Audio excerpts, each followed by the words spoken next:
আসসালামু আলাইকুম। সংবাদে আপনাদের সবাইকে স্বাগত জানাচ্ছি। আমি ফিরোজ তোহা। শুরুতেই আরবে কেবলস সংবাদ শিরোনাম জানিয়ে দিব সর্বশেষ গুরুত্বপূর্ণ আপডেট সংবাদ। শুরুতে শিরোনাম। প্রস্তাবিত বাজেট প্রত্যাখ্যান বিএনপির। বাজেট লুটেরা বান্ধব কর এবং ঋণ নির্ভর বলে প্রত্যাখ্যান করেছে বিএনপি।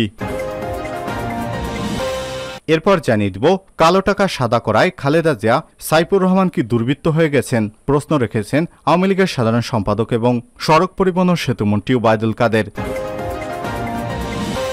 এদিকে আজিজের ভাইদের এনআইডি কার্ড জালিয়াতি তদন্তে ইসির কমিটি গঠন। জানিয়ে দিব নরেন্দ্র মোদীকে বাংলাদেশে আমন্ত্রণ জানিয়েছেন শেখ হাসিনা, জানালেন পররাষ্ট্রমন্ত্রী ড হাসান মাহমুদ। এদিকে বৃষ্টিতে সিলেটে ভূমিধস, মাটির নিচে একই পরিবারের আটকা ৩ জন। এবং সর্বশেষ জানিয়ে দেব ফ্রান্সের পার্লামেন্ট ভেঙে দিলেন ফ্রান্সের প্রধানমন্ত্রী ইমানুয়েল ম্যাক্রো। ফ্রান্সের পার্লামেন্ট বিলুপ্ত ঘোষণা করেছেন প্রেসিডেন্ট ইমানুয়েল ম্যাক্রো। একই সঙ্গে আগাম জাতীয় নির্বাচনের ঘোষণা দিয়েছেন তিনি। নিজ দেশে ইউরোপীয় পার্লামেন্ট নির্বাচনে কট্টর ডানপন্থীদের কাছে ধরাশয়ী হয়ে এই ঘোষণা দেন তিনি। প্রিয় দর্শক, এতক্ষণ শুনছিলেন সংবাদ শিরোনাম, এবারে বিস্তারিত। তবে তার আগে বন্ধুরা, আপনি কোন স্থান থেকে আমাদের সংবাদটি দেখছেন কমেন্ট করে জানিয়ে দিন এই সংবাদ সম্পর্কে আপনার মূল্যবান মতামত। প্রিয় দর্শক, আপনি যদি আমাদের চ্যানেলে নতুন হয়ে থাকেন, ভিডিওটি দেখতে দেখতে চ্যানেলটি সাবস্ক্রাইব করে রাখুন, যাতে করে আমাদের লেটেস্ট আপডেট সংবাদগুলো সবার আগে আপনার কাছে পৌঁছে যায়। এবারে বিস্তারিত। প্রস্তাবিত বাজেট প্রত্যাখ্যান বিএনপির। বাজেট লুটেরা বান্ধব কর এবং ঋণ নির্ভর। প্রস্তাবিত বাজেট প্রত্যাখ্যান করেছে বিএনপি। এই বাজেট কর নির্ভর, ঋণ নির্ভর এবং লুটেরা বান্ধব বলে দাবি করেছে দলটি। রোববার বিকেলে গুলশানে বিএনপির চেয়ারপারসনের রাজনৈতিক কার্যালয়ে সংবাদ সম্মেলনে আনুষ্ঠানিকভাবে এই প্রতিক্রিয়া জানায় মহাসচিব মির্জা ফখরুল ইসলাম আলমগীর। তিনি বলেন, প্রস্তাবিত বাজেট কেবল গণবিরোধী নয়, এই বাজেট বাংলাদেশ বিরোধী, অসহনীয়, মূল্যস্ফীতির চাপে সাধারণ জনগণের ত্রাহি অবস্থা। এরপর বাজেটে করের বোঝা দেশি বিদেশি ঋণ এবং সাধারণ জনগণের উপর চাপিয়ে দিয়ে করের নির্লজ্জ ফিরিস্তি ছাড়া আর কিছুই নয়। প্রস্তাবিত বাজেট দুর্নীতির মাধ্যমে অর্জিত সম্পদ, দখলদার আওয়ামী সরকার এবং তাদের মাফিয়া গুরুদের মাঝে ভাগাভাগির এক সুনির্দিষ্ট ইজারাপত্র। সংবাদ সম্মেলনে উপস্থিত ছিলেন দলটির জাতীয় স্থায়ী কমিটির সদস্য মির্জা আব্বাস, নজরুল ইসলাম খান, চেয়ারপারসনের উপদেষ্টা ইসমাইল জবিউল্লাহ। মির্জা ফখরুল ইসলাম বলেন, জনসাধারণের ম্যান্ডেট ছাড়াই একটি অনির্বাচিত সরকার ক্ষমতা আঁকড়ে রয়েছে।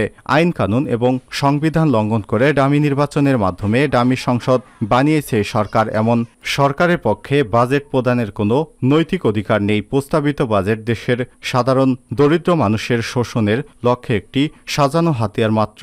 বর্তমান লুটেরা সরকারের এই বাজেট কেবল দেশের গুটি কয়েক অলিগার্কদের জন্য। তারা শুধু চুরি করছে না, ব্যবসা করছে, পলিসি প্রণয়ন করছে, আবার তারাই পুরো দেশ চালাচ্ছে। দেশ আজ দেউলিয়ত্বের দ্বার প্রান্তে উপনীত হয়েছে। এই বাজেট কল্পনার এক ফানুস, ফোকলা অর্থনীতির উপর দাঁড়িয়ে আছে।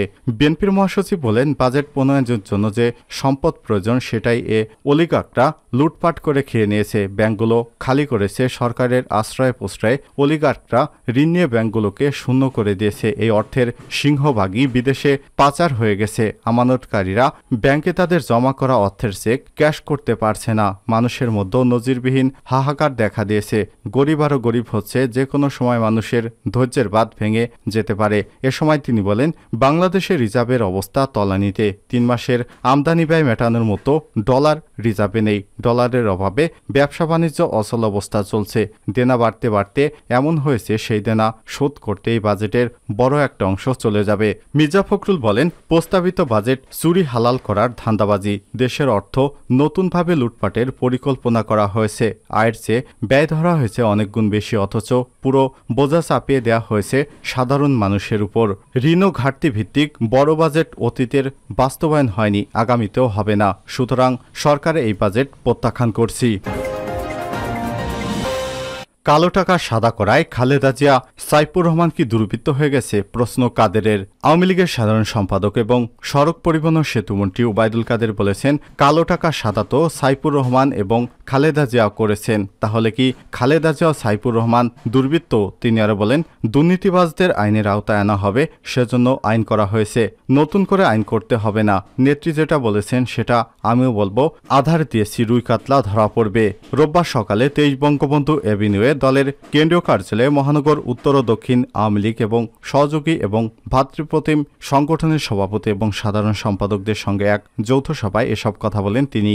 সেতুমন্ত্রী ওবায়দুল কাদের বলেন, বিএনপি লুটপাটের রাজত্ব সৃষ্টির মাধ্যমে দেশকে ধ্বংসের দ্বার প্রান্তে নিয়ে গিয়েছিল। সেই অন্ধকার পথ থেকে এই দেশকে উদ্ধার করেছেন প্রধানমন্ত্রী শেখ হাসিনা। তিনি লুটপাট বন্ধ করেছেন।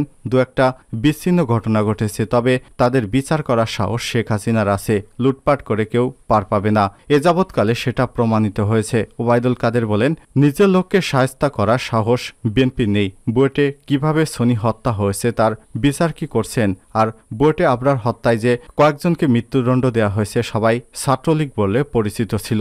বিশ্বজিৎ হত্যার বিচার কি হয়নি? কিন্তু তাদের অর্থাৎ বিএনপির সময় একটা নেতার বিচার করেছে আশরাফুল হুদা, রাকিবুল হুদা, এসপি কোহিনুর, এদের বিচার কি করেছে বিএনপি? তিনি বলেন, বেনজির আজিজ কেউ দুর্নীতি করে পার পাবে না। তারা আওয়ামী লীগের লোক নয়। এর জন্য একজন পুলিশ অফিসার আর একজন সেনা অফিসার। কথা হচ্ছে দুর্নীতি করে সব ছাড় পেয়েছে, সরকার তাদের ছাড় দিয়েছে কিনা সেটা দেখার বিষয়। ওবায়দুল কাদের বলেন, সীমান্ত এলাকায় হত্যাকাণ্ডের ঘটনা মাঝে মধ্যেই ঘটে। বিএনপির আমলে তো এটা আরও বেশি হয়েছিল, কিন্তু এটা যে মহোৎসব বা উৎসব এটা তো আর বলা যায় না। কোনো ঘাটতি থাকলেই দুই দেশ একসঙ্গে বসে আলাপ আলোচনা করছে, পুনরাবৃত্তি রোধে কার্যকর ব্যবস্থা নিচ্ছে। হত্যার উৎসব বা মহোৎসব শব্দ বিএনপির আবিষ্কার করা, তারা নিজেরা যা চর্চা করে এখনও তাই মনে করে। আজিজের ভাইদের এনআইডি জালিয়াতি তদন্তে ইসির কমিটি। সাবেক সেনাপ্রধান আজিজ আহমেদের দুই ভাইয়ের জাতীয় পরিচয়পত্র এনআইডি জালিয়াতির ঘটনায় তদন্ত কমিটি গঠন করেছে নির্বাচন কমিশন। ইসি সোমবার 10 জুন গণমাধ্যমকে এসব তথ্য জানিয়েছেন ইসির অতিরিক্ত সচিব অশোক কুমার দেবনাথ। ইসি সূত্র থেকে বলছে, বিষয়টি তদন্ত করার জন্য ইসির একজন যুগ্ম সচিবকে প্রধান করে 3 সদস্যের তদন্ত কমিটি গঠন করা হয়েছে। জানা গেছে, নিজেদের নামের পাশাপাশি মা বাবার নাম পাল্টে এনআইডি সংগ্রহ করে আজিজ আহমেদের দুই ভাই হারিস আহমেদ এবং তুফাইল আহমেদ ওরফে জোসেফ। তুফাইল নিয়েছেন 2টি এনআইডি, একটি তানবির আহমেদ তানজিল নামে, আরেকটি আসল নামে। হারিস আহমেদ এনআইডি নেন মোহাম্মদ হাসান নামে। মোহাম্মদ হাসান নামে করা এনআইডিতে হারিস নিজের ছবি পরিবর্তন করে 2019 সালে ছবি বদলানোর জন্য সুপারিশ করেছিলেন। তৎকালীন সেনাপ্রধান আজিজ আহমেদ মিথ্যা তথ্য দিয়ে এনআইডি করা এবং একাধিক এনআইডি করা আইন অনুযায়ী শাস্তিযোগ্য অপরাধ। আজিজ আহমেদ 2018 সালের জুন থেকে 2021 সালের জুন পর্যন্ত 3 বছর বাংলাদেশের সেনাপ্রধান ছিলেন। এর আগে 4 বছরে বাংলাদেশের সীমান্তরক্ষী বাহিনী বিজিবির প্রধান ছিলেন। দুর্নীতিতে জড়িত থাকার কথা জানিয়ে গত 21 মে আজিজ আহমেদের উপর যুক্তরাষ্ট্রের সরকার নিষেধাজ্ঞা দেয়। নরেন্দ্র মোদীকে বাংলাদেশে আমন্ত্রণ জানিয়েছেন শেখ হাসিনা। পররাষ্ট্রমন্ত্রী ভারতের প্রধানমন্ত্রী নরেন্দ্র মোদীকে বাংলাদেশে সফরের আমন্ত্রণ জানিয়েছেন প্রধানমন্ত্রী শেখ হাসিনা বলে জানিয়েছে তার সফরসঙ্গী ডক্টর হাসান মাহমুদ। দিল্লিতে প্রধানমন্ত্রী আছেন। রোববার 9 জুন ভারতের রাজধানী নয়াদিল্লির আইটিসি মৌর্য হোটেলে ডক্টর হাসান মাহমুদ সাংবাদিকদের বলেন, পরপর দ্বিতীয়বারের মতো ভারতের প্রধানমন্ত্রী হিসেবে নরেন্দ্র মোদীর শপথ গ্রহণ অনুষ্ঠান শেষে প্রধানমন্ত্রী শেখ হাসিনা তার সাথে একান্ত সাক্ষাতে মিলিত হন। এ সময় তিনি নরেন্দ্র মোদী এবং এনডিএ জোটকে নির্বাচনে বিজয়ীদের জন্য আরও অভিনন্দন জানান এবং নরেন্দ্র মোদীকে বাংলাদেশ সফরের আমন্ত্রণ জানান। রাষ্ট্রপতি ভবনে এ সাক্ষাতে প্রধানমন্ত্রী শেখ হাসিনা দুই দেশের বন্ধনকে আরও দৃঢ় করতে নরেন্দ্র মোদীর নতুন সরকারের সাথে কাজ করার আন্তরিক আগ্রহ ব্যক্ত করেন বলেও জানান পররাষ্ট্রমন্ত্রী। বৃষ্টিতে সিলেটে ভূমিধস, মাটির নিচে একই পরিবারের আটক 3 জন। সিলেট মহানগরের 35 নং ওয়ার্ডের মেজর রটিলার চামেলিবাগ আবাসিক এলাকার ভূমিধসে একই পরিবারে 3 জন আটক পড়েছেন। ফায়ার সার্ভিস ও পুলিশ উদ্ধার তৎপরতা চালাচ্ছে। এখনও হতাহতের খবর পাওয়া যায়নি। সোমবার 10 জুন ভোর 6টার দিকে এ ঘটনা ঘটে।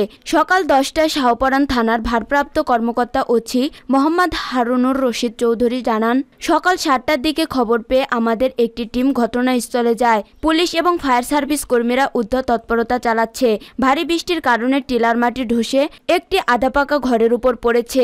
এর নিচে 3 জন লোক আটকা পড়েছে। ঘরটি টিলার নিচেই ছিল। সিসিকের 35 নং ওয়ার্ড কাউন্সিল জাহাঙ্গীর আলম বলেন, ভোর 6টার দিকে ঘটনাটি ঘটে। এই বাসায় 2টি পরিবার থাকতেন। ভূমিধসে ঘরের নিচে 2 পরিবারের 6 জন আটক পড়েছিলেন। পুলিশ, ফায়ার সার্ভিস ও আমরা এসে এক পরিবারের 3 জনকে সুস্থ অবস্থায় উদ্ধার করতে পেরেছি। আরেক পরিবারের 3 জন এখনো এখনও আটকা আছেন। বৃষ্টির কারণে উদ্ধার অভিযোগে বেগ পেতে হচ্ছে। ফায়ার সার্ভিসের 2টি ইউনিট কাজ করছে, সঙ্গে পুলিশ ও স্থানীয়রা আছেন।